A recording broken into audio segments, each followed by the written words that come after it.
দুর্বার তারুণ্য একুশে পত্রিকার এই নতুন আয়োজনে আবার আপনাদের সামনে হাজির হয়েছি। আপনারা জানেন এই অনুষ্ঠানের মাধ্যমে আমরা তরুণদের অজানা কথা নিয়ে হাজির হই। দেশ বদলাচ্ছে, রাষ্ট্র বদলাচ্ছে, সমাজ বদলাচ্ছে, গড়ে উঠছে আকাশচুম্বী দালান কোঠা, খাবারের দোকান উজ্জ্বল আলোয় আলোকিত, নক্ষত্র ছুঁয়ে ছুটে চলেছে উড়াল সেতু, পদ্মা সেতু দাঁড়িয়ে গেছে, কলকারখানার দিকে ছুটছে শ্রমিক, আর ধান খাত বিলীন হয়ে উঠছে ফ্ল্যাটের বহর, অর্থাৎ পরিবর্তন এসেছে। এই পরিবর্তনের মূল কারিগর বাংলাদেশের তরুণ শক্তি। আজকে আমাদের সামনে এমন একজন তরুণকে হাজির করেছি যার নাম পরে বলবো। প্রথমে আমরা সবাই জানি টিপু সুলতানের কথা, মহীশূর এর রাজা ছিলেন, শেরে মহীশূর নামে যিনি বিখ্যাত। নেপোলিয়ন বোনাপার্ট যার বন্ধু ছিলেন, ইংরেজদের বিরুদ্ধে যুদ্ধ করেছেন, বীর যোদ্ধা। সেই টিপু সুলতানের সাথে নাম মিল রেখেই তার বাবা নাম রেখেছিলেন টিপু সুলতান শিকদার। কেমন আছেন আপনি?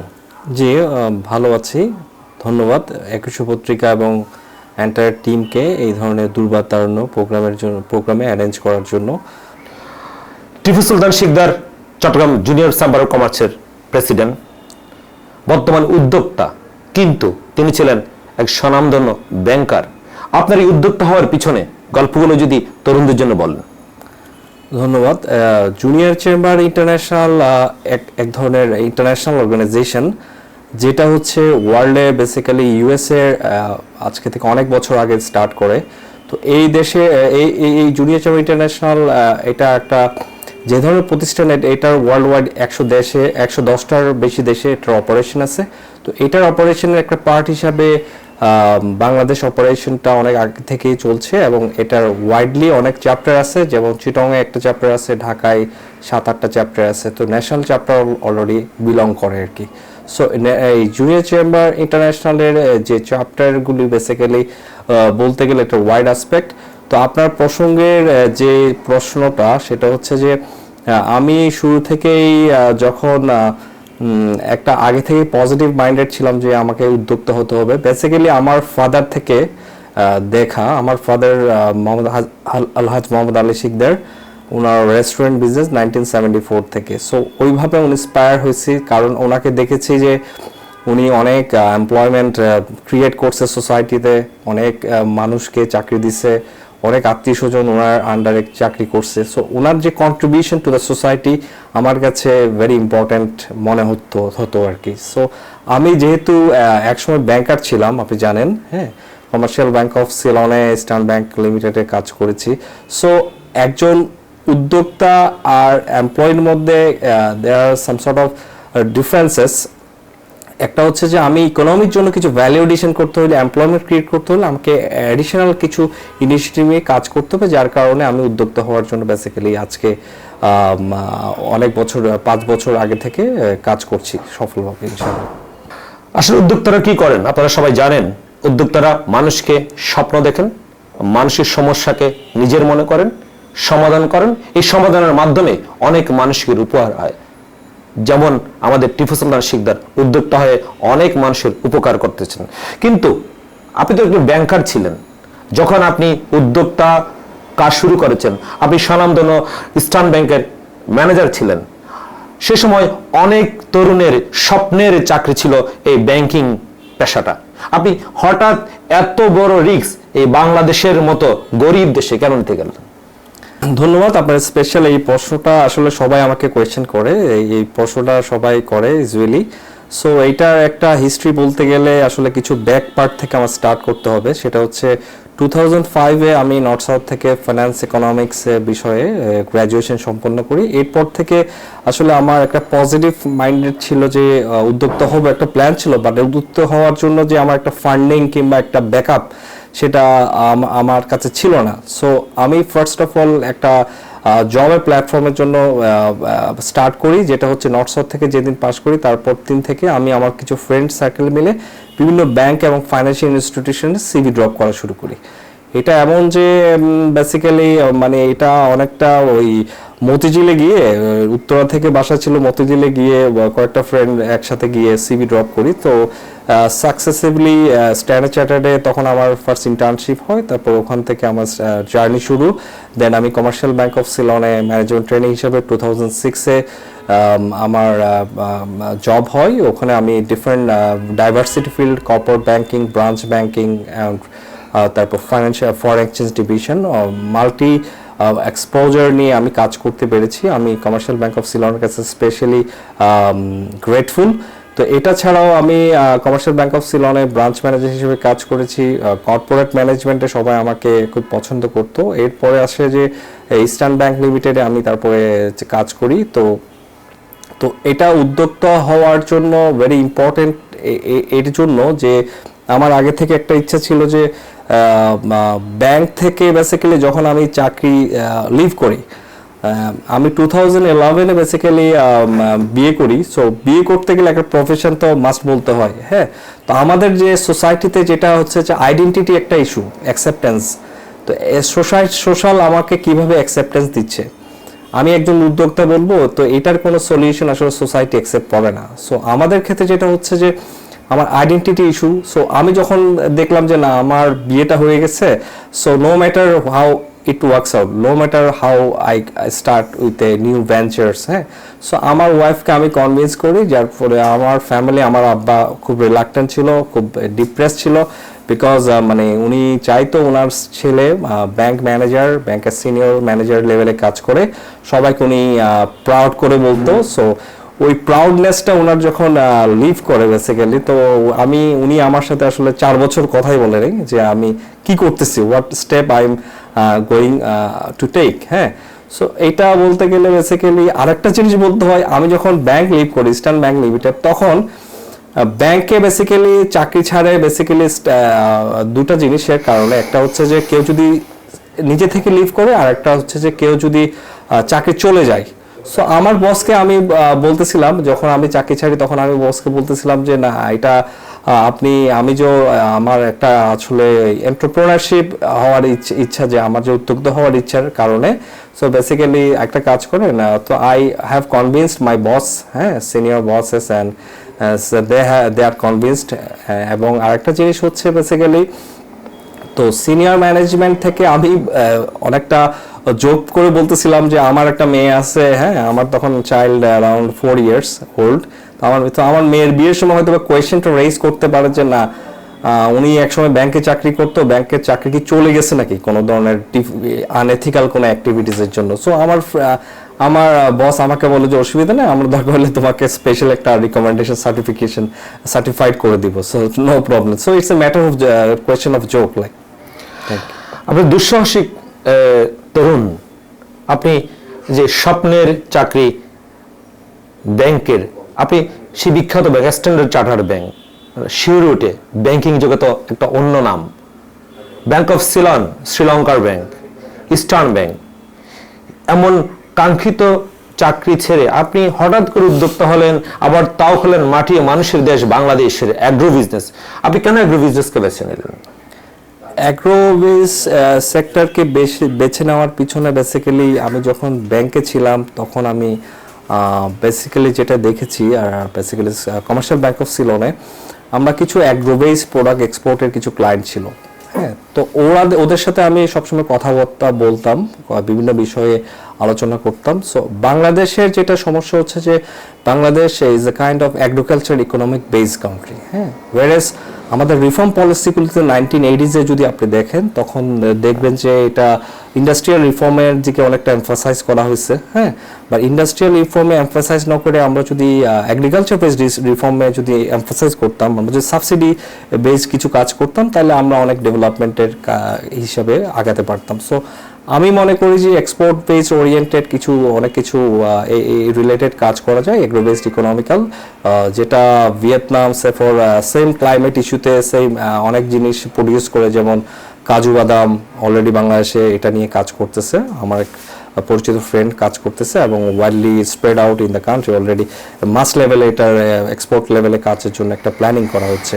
সো এটা ছাড়াও দারচিনি যেমন আছে, গোলমরিচ, সো এই ধরনের প্রোডাক্টগুলি আসলে উই ক্যান আমরা নিজেরাই প্রডিউস করতে পারি আন্ডার সেম ক্লাইমেট ইস্যু, আমরা একটা এক্সপেরিমেন্টাল ওয়েতে কাজ করতে পারি। তো এটার কারণে ইন্টারেস্টের কারণে বেসিক্যালি আমার এই অ্যাগ্রোবেস সেক্টর নিয়ে কাজ করা। এই ইন দ্য মিন টাইম আরেকটা জিনিস অ্যাড করতে হয়, যেটা হচ্ছে যে ভ্যালু এডিশন আমরা যেটা বলি ইকোনমিতে, আমরা বাংলাদেশিরা হচ্ছে যে বেসিক্যালি বলতে গেলে ট্রেডার্স, আমরা একটা জিনিস কিনি বেচি, হ্যাঁ, ট্রেডিং করি।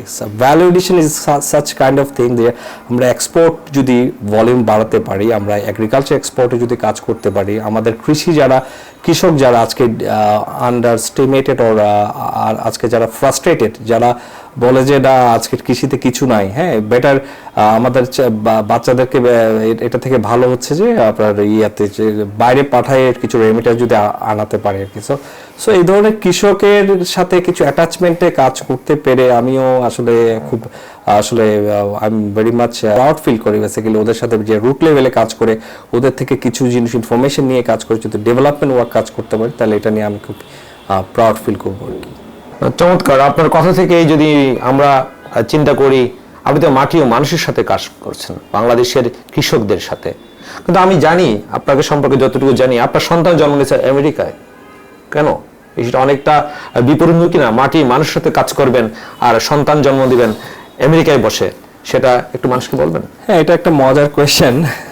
এটা আসলে সবাই কোয়েশ্চেনটা করে বেসিক্যালি আমেরিকাতে কেন। সো আমি যখন স্টুডেন্ট ছিলাম আমি যখন কলেজের থেকে পাস করি, হ্যাঁ, আমার ফাদার হচ্ছে রেগুলার বিজনেসম্যান, হ্যাঁ, রেস্টুরেন্টে আমার ফাদার বাংলাদেশ রেস্টুরেন্ট মালিক সমিতির সাথে অনেক দিন ধরে অ্যাফিলিয়েটেড, হ্যাঁ। তো বেসিক্যালি আমাদের ফাদার এবং আমার চাচার সাথে জয়েন্ট বিজনেস ছিল। তো in the mean time family growing up, হ্যাঁ, অনেক কিছু অ্যাক্টিভিটি চলতেছিল। সো আমার চাচা মারা যাওয়ার পরে বেসিক্যালি আমাদের ফ্যামিলিতে একটু প্রবলেম অ্যারাইজ করে, যেখানে আমার কিছু জ্যাঠাতো ভাই ছিল, ওরা বেসিক্যালি আমার আব্বা এবং আমার বিরুদ্ধে কেস করে। when I was only 17, below 18, হ্যাঁ, below 18 ছিলাম, তারা কেস ফাইল করে। আমি বুয়েটের জন্য বেসিক্যালি আমি ম্যাট্রিক এবং ইন্টার সায়েন্সের স্টুডেন্ট। সো আমার আগে থেকে অ্যাম্বিশন ছিল যে আমি ইঞ্জিনিয়ারিং কিংবা আইটি কিংবা এই ধরনের কোনো একটা ফিল্ডে কাজ করার মতো আমার একটা আগে থেকে অ্যাম্বিশন ছিল। সো এইটাতে আমি বেসিক্যালি তখন বুয়েটে কোচিং করতাম 2000-এ। যখন আমার বুয়েটের পরীক্ষা 2 দিন আগে আমি চিটংয়ে আসছিলাম, আমার একটা স্পেশাল ইনভাইটেশন ছিল, তার 3 দিন পরে আমার একটা বুয়েটের পরীক্ষা। তখন আমার কাজিন আমার বিরুদ্ধে একটা কেস করে। তো কেস করাতে যখন আমি সকালে সুবর্ণ এক্সপ্রেসের 7টা বাজে তখন ট্রেনে আমি রওনা দিব, তখন হঠাৎ করে দেখি যে আমার বাসায় পুলিশে আমাকে ধরলো। So I was only below 18 at that time. আমাকে কোতোয়ালি থানায় নিয়ে গেল হবে। আমার বিরুদ্ধে আমি দেখলাম যে কিডন্যাপিং কেস, হ্যাঁ। সো আমাকে বললো যে অসুবিধা নেই, আপনাকে ছেড়ে দিব। বাট পুলিশ যখন আমাকে বলতেছিল যে আমার এজ কত, আমার বয়স কত, তখন আমি যখন বললাম যে বিলো 18, 17.5, তো তখন আমার বললো যে ওকে। তো তখন লেখার সময় তারা কিন্তু 21, আমার যে আজকে 20 বছর আগের কথা আমার যতটুকু মনে পড়ে, 21 বছর তারা কোড করেছিল ওই ফাইলে। সো আমার কথা হচ্ছে যে আমাদের দেশে আমাদের মতো আন্ডার 18-এর ছেলে যদি সোসাইটি থেকে এই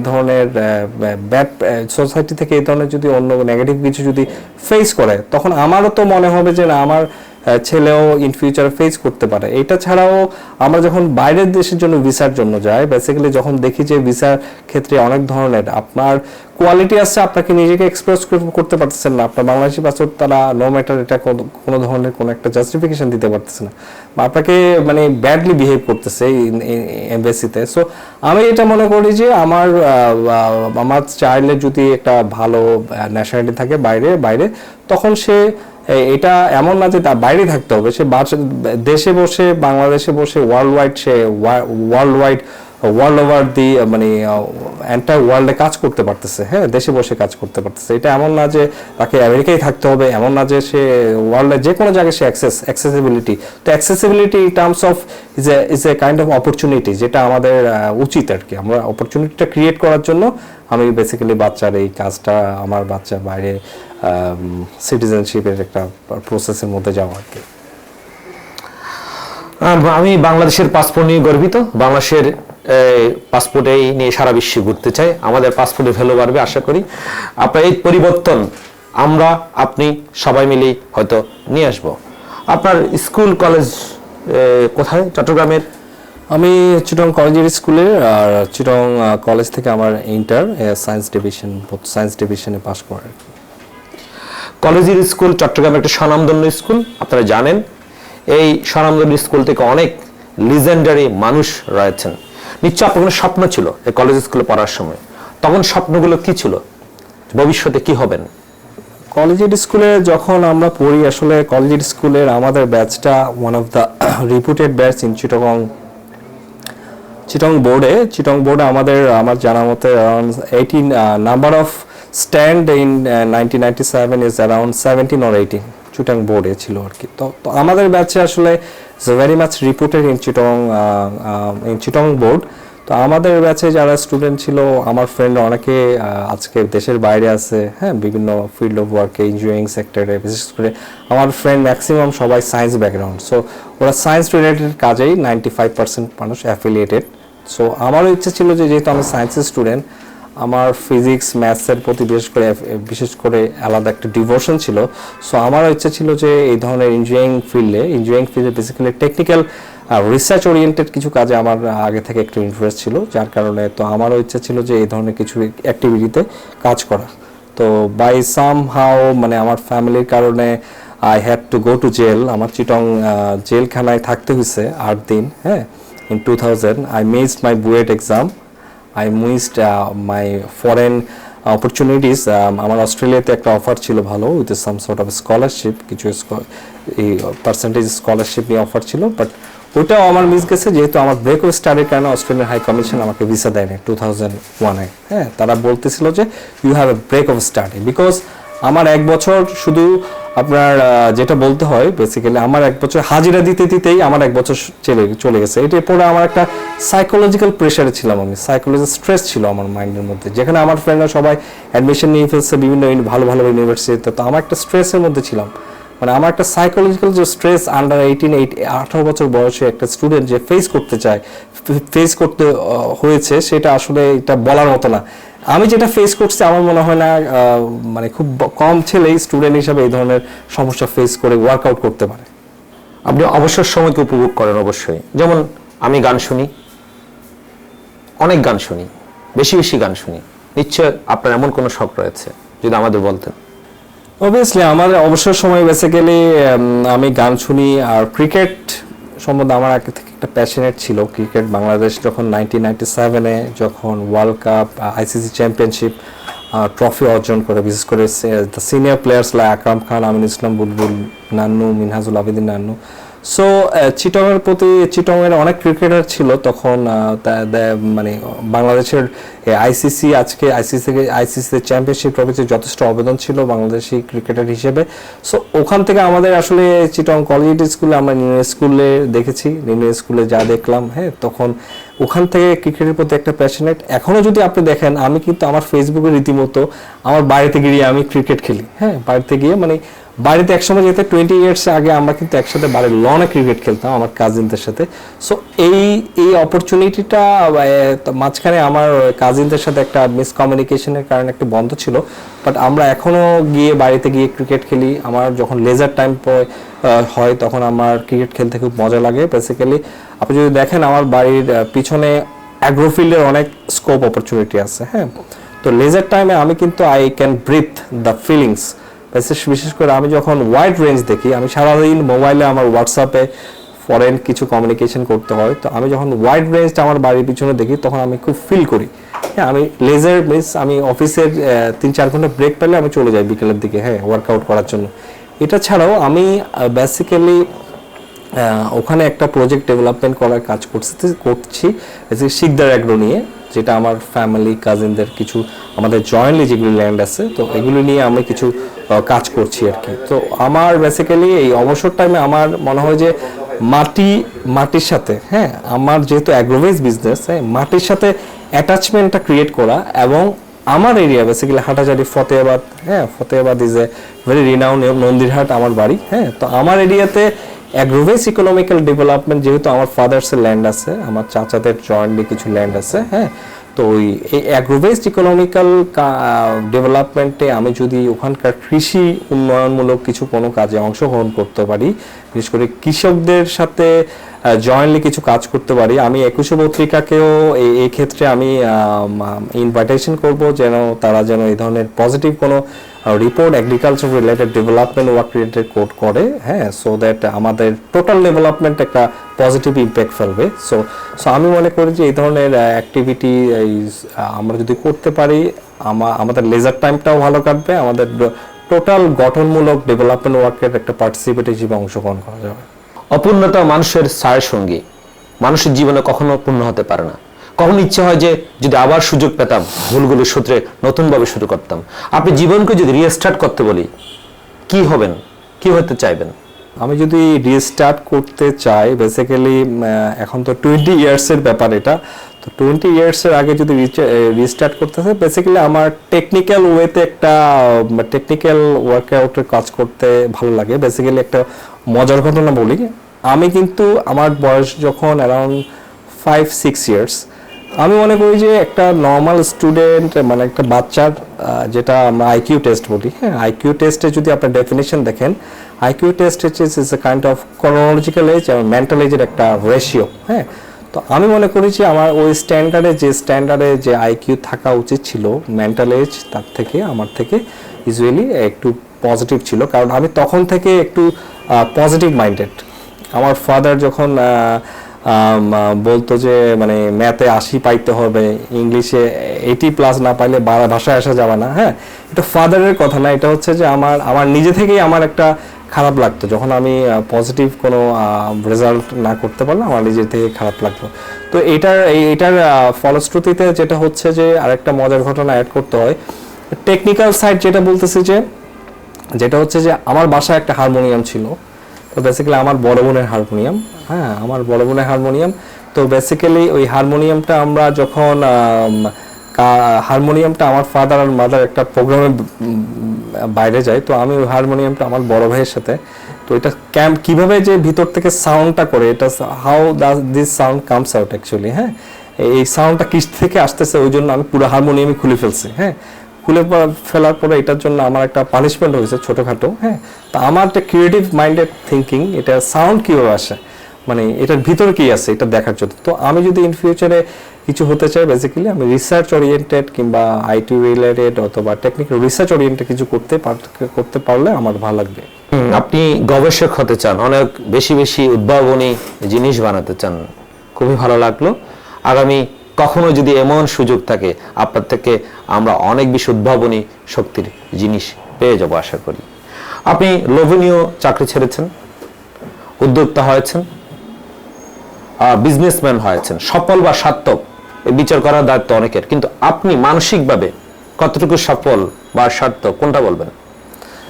আসলে মানসিকভাবে আমি যেটা মনে করি, আসলে বেসিক্যালি আমি যদি শেষ ভালো যা সব ভালো তার, বেসিক্যালি, হ্যাঁ, এই ওয়ার্ডটাতে আমি বিশ্বাস করি। তো আমার still I have a long way to go.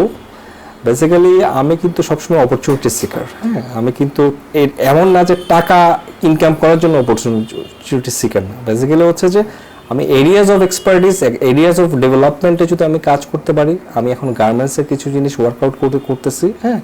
So এটা ছাড়াও অ্যাগ্রোবেসড কিছু কাজ করতেছি, আমার ফাদার্স রেস্টুরেন্টসের যে ডেভেলপমেন্ট ওয়ার্কের সাথে আমি কাজ করতেছি। সো আমি চাচ্ছি যে ইনোভেটিভ কিছু ক্রিয়েটিভ জিনিস আমি অ্যাড করতে পারি। আমার এক টিচার বলতো যে তোমার যদি একটা পানের দোকানও থাকে, you add some value to that, okay, rather than doing job, employment, কিছু ক্রিয়েটিভ কিছু করো, হ্যাঁ, ইকোনমিক কিছু ক্রিয়েটিভ কিছু করো, ডেভেলপমেন্ট কিছু করো, যেটা নিয়ে তুমি প্রাউড করতে পারবা, যেটা নিয়ে তুমি কাজ করে টোটাল একটা ইকোনমিতে একটা ভ্যালু এডিশন ক্রিয়েট করতে পারো। সো আমার ইচ্ছা হচ্ছে যে এই ধরনের ক্রিয়েটিভ কিছু করে যেন ভ্যালু এডিশন করতে পারে। আর ভ্যালু এডিশন করলে কিন্তু বেসিক্যালি মানুষের মনে যে জায়গা করে নেওয়ার একটা ওয়ে আউট, হ্যাঁ, আপনাকে তো প্রত্যেকটা মানুষেরই একটা লাইফ টাইম সাইকেল থাকে, বেসিক্যালি 70, 80 না what ever it is. So আপনার যে মানুষ যে আপনাকে মনে রাখবে, আপনার কর্মগুণে মনে রাখবে। সো ইন ফিউচার আমারও এমন কিছু করা উচিত যে আমার যেন কর্মগুণে মনে রাখে, এটাই হচ্ছে আমার কাম্য। আপনি কি ভাবতে পারেন কতটুকু আত্মবিশ্বাস থাকলে একজন তরুণ একটা স্বপ্নের ব্যাংকের চাকরি ছেড়ে উদ্যোক্তা হতে পারে? একটু ভাবুন, আমার তো গা শিহরে উঠছে এখনই যে ব্যাংকের ম্যানেজার, ইস্টার্ন ব্যাংকের চাকরি ছেড়ে দিলাম, অনেক টাকার চাকরি, উদ্যোগী হলাম, উদ্যোক্তা হলাম, শূন্য টাকা নিয়ে শুরু করলাম। অবশ্যই তরুণদের প্রতি আহ্বান থাকবে, আত্মবিশ্বাস নামে কোনো শব্দের সাথে যদি চট্টগ্রামে কারো পরিচয় হয়ে থাকে, টিপু সুলতান শিকদার হচ্ছে তার অন্যতম। টিপু সুলতান শিকদারের মতো তরুণরা এগিয়ে আসছে বলেই পরিবর্তন আসছে। নক্ষত্র ছুঁয়ে ছুটে চলে উড়াল সেতু, আগেই বলেছি, পদ্মা সেতু মাথা উঁচু করে দাঁড়িয়েছে বিশ্বের মধ্যে। টিপু সুলতান শিকদার, আপনার শেষ উক্তি আমাদের তরুণদের জন্য। আমার শেষ উক্তি হচ্ছে বেসিক্যালি যারা ইয়ং সোসাইটি, আমাদের জুনিয়র চেম্বার ইন্টারন্যাশনালের একটা মেসেজ হচ্ছে যে 18 থেকে 14 ইয়ার্সের যারা বিলং করে, যারা, এটা এমন না যে একটা স্টুডেন্টও জুনিয়র চেম্বার ইন্টারন্যাশনালের মেম্বার হতে পারে, হ্যাঁ, জুনিয়র চেম্বার বিভিন্ন চ্যাপ্টারের মেম্বার হতে পারে। সো একজন তরুণ যদি এই মেম্বারশিপের মাধ্যমে নিজের ভ্যালুয়েশন করতে পারে, নিজের ভ্যালুয়েশন এভাবে যে এখানে অনেক লার্নিং অপরচুনিটি আছে, এখানে অনেক কিছু লার্নিং অপরচুনিটি, যেমন আমরা চিটংয়ে অলরেডি কিছু পোটেনশিয়াল ইনকামবেন্ট রিক্রুটমেন্ট করার চেষ্টা করতেছে মেম্বার হিসাবে। তো অনেকে একটা ফোবিয়াতে থাকে, একটা psychological, junior chamber international is a kind of, এটার মনে হয় মেম্বারশিপ হলে অনেক রিকোয়ারমেন্ট লাগে। জিনিসটা এরকম না, জিনিসটা হচ্ছে যে আমার মতে জুনিয়র চেম্বার ইন্টারন্যাশনালের মেম্বারশিপ হয়ে এখানে নিজেকে ভ্যালু এডিশন, নিজের লিডারশিপ স্কিল রান আউট করা, লিডারশিপ স্কিল যদি ট্রান্সফরমেশনাল লিডারশিপ স্কিলে যদি আমরা ডেভেলপ করতে পারি, হ্যাঁ, আমরা যদি নতুন উদ্যোক্তারা যদি নিজেদেরকে নিজের প্রতিভা, নিজের ইনোভেটিভ ক্রিয়েটিভ আইডিয়াগুলি যদি আমাদের শেয়ার করতে পারে, ইনোভেটিভনেস কিছু কাজ করতে পারে, তো সবাই, আমার মনে হয় যে আমরা গভর্নমেন্ট এবং গভর্নমেন্ট বডি এবং নন গভর্নমেন্ট বডি সবাই একসাথে ওয়ার্কআউট করে একটা পজিটিভ ইম্প্যাক্ট ফেলতে পারবো সোসাইটিতে। যেটা আমার একটা মেসেজ হচ্ছে যে ইয়ং এন্টারপ্রেনার্স হোক, ইয়ং স্টুডেন্ট হোক, তারা যেন এগিয়ে আসে এবং জুনিয়র চেম্বার ইন্টারন্যাশনালের সাথে একটা অ্যাফিলিয়েশন করে তোলে। ধন্যবাদ। আমাদের সামাজিক শক্তির সবচেয়ে বড় নিয়ামক হচ্ছে তরুণ। তরুণদের মনে সবচেয়ে উকিলে তার আগামী দিনের আকাঙ্ক্ষা। এই আকাঙ্ক্ষা দেওয়ার দায়িত্ব হচ্ছে এই টিপু সুলতান শিকদারদের মতো তরুণদের। অনেক অনেক বেশি টিপু সুলতান শিকদার আমাদের দরকার, যাকে উপর ভর করে আমরা 1920 দশক থেকে শুরু করে ধীরে ধীরে বিশ্ব যেভাবে এগিয়ে যাচ্ছে, 2041 বাংলাদেশকে আমরা সমৃদ্ধশালী বাংলাদেশ গড়ে তুলতে পারবো। কারণ তরুণরা হচ্ছে আমাদের সবচেয়ে বড় শক্তি। তরুণের উদ্যম যৌবনকে আমরা কাজে লাগিয়ে এগিয়ে যাব। টিপু সুলতান শিকদার, আপনাদের স্যালুট। আপনারা আছেন বলে আমরা এখনো স্বপ্ন দেখি আগামীর বাংলাদেশের সম্ভাবনায়। ধন্যবাদ সবাইকে। আবার দেখা হবে আগামীবার। দুর্বার তারুণ্য 21 পত্রিকার নতুন আয়োজন।